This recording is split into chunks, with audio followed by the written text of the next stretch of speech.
बंगाल चुनाव की लड़ाई हैदराबाद तक चली गई है। जी हां, असदुद्दीन ओवैसी ने अब अपना कदम पश्चिम बंगाल की तरफ बढ़ा दिया है।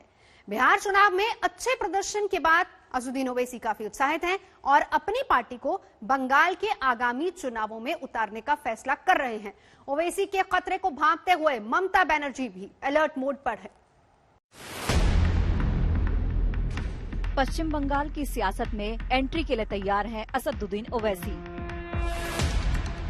बिहार विधानसभा चुनाव में मिली कामयाबी से जोश के बाद विस्तारवादी कदम के तहत ओवैसी अब उत्तर प्रदेश के साथ पश्चिम बंगाल को नया निशाना बनाने की तैयारी में है, जिसने ममता बनर्जी को अलर्ट कर दिया है। ओवैसी पर ममता का हमला उसकी बानगी भर है। মাইনরিটিসদের ভোট ভাগ করবার জন্য আবার হায়দ্রাবাদের একটা পার্টিকে ধরে এনেছে। সেই পার্টিটা আবার এখানে কয়েক টাকা জোগাড় করে বিজেপি টাকা দেয় আর বিজেপির টাকায় ওরা এটা করে যায়। দেখেছেন আপনারা, বিহারের ইলেকশনে প্রমাণিত হয়ে গেছে, অন্যান্য ইলেকশনে প্রমাণিত হয়েছে। হিন্দুদের কাছে গিয়ে বলবে ওদের খুব হিন্দু, মুসলিমদের বলবে ওই নেতাগুলোকে, সব মুসলিমরা নয়, ওই হায়দ্রাবাদের ওই নেতাদের, ওরা বিজেপির সমর্থক, গিয়ে বলবে হিন্দুদের এলাকায় খুব গালাগালি দাও হিন্দুদের, তাহলে কি হবে? হিন্দুরা রেগে যাবে, ভোটটা আমি পাবো।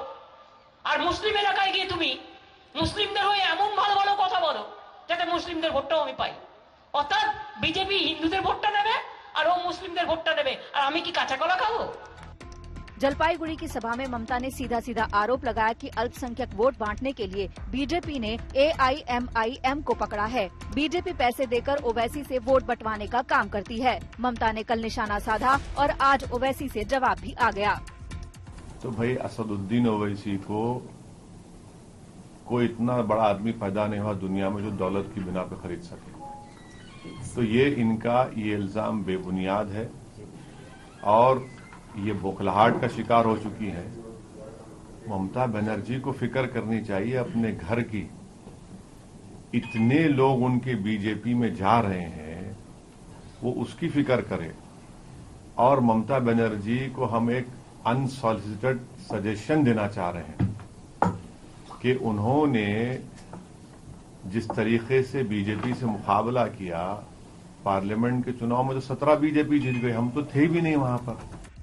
ओवैसी पर अक्सर बीजेपी की टीम बी होने का आरोप लगता रहा है। बिहार में जिस तरह से ओवैसी की पार्टी ने वोटों में सेंधमारी की, उससे ये आरोप और भी गहरा गया। लेकिन पश्चिम बंगाल में AIMIM के प्रवक्ता यही इल्जाम TMC और बीजेपी पर भी जड़ रहे हैं। देखिए, बीजेपी और तृणमूल, हम लोग ये मानते हैं कि तृणमूल बीजेपी एक ही सिक्के के दो पहलू हैं। पहला चीज ये है कि असदुद्दीन ओवैसी अब यहाँ पे इलेक्शन लड़े नहीं। अभी लोकसभा के इलेक्शन में उन 18 सीटें बीजेपी ने लोकसभा जीती, तो हमें लगता है कि कहीं ना कहीं ये गठजोड़ है, ये दोनों अलग नहीं है। तीसरी बात है, हमारी पार्टी यहाँ पर आ रही है, हम अपने मुद्दों पर इलेक्शन लड़ेंगे। TMC कुछ भी कहे, लेकिन पश्चिम बंगाल में ओवैसी की एंट्री सूबे की राजनीति का अहम घटनाक्रम है और ये आगे अपनी छाप छोड़ सकता है। पार्टी ने आक्रामक तरीके से इस दिशा में आगे बढ़ने का काम शुरू कर दिया है। अब तक 10 लाख से ज्यादा नए वोटर्स को सदस्यता अभियान के जरिए अपने साथ जोड़ चुकी है। पार्टी का फोकस पश्चिम बंगाल की 100 से ज्यादा सीटों पर है। इनमें 65 सीटें ऐसी हैं जहां मुस्लिम वोटर्स का सीधा असर है। इनमें मालदा, मुर्शिदाबाद, नादिया, उत्तर 24 परगना, दक्षिण 24 परगना के जिले हैं। मुर्शिदाबाद जिले की कुछ सीटों पर 60% से ज्यादा वोटर्स हैं। AIMIM को लगता है कि वोटर्स का अनुकूल समीकरण पश्चिम बंगाल में उसकी किस्मत चमका सकता है। पश्चिम बंगाल में माइनॉरिटी कम्युनिटी 30% के ज्यादा है। 140 कॉन्स्टिट्यूएंसी में उनका प्रेजेंस है। वो भी अगर अपना पार्टी बनाए तो अपना सरकार भी हो सकते। 4 कॉर्नर जो इलेक्शन होगा, जहां मुस्लिम पार्टी MIM जैसा पार्टी होगा, बीजेपी होगा, कांग्रेस होगा, कांग्रेस लेफ्ट होगा और TMC होगा।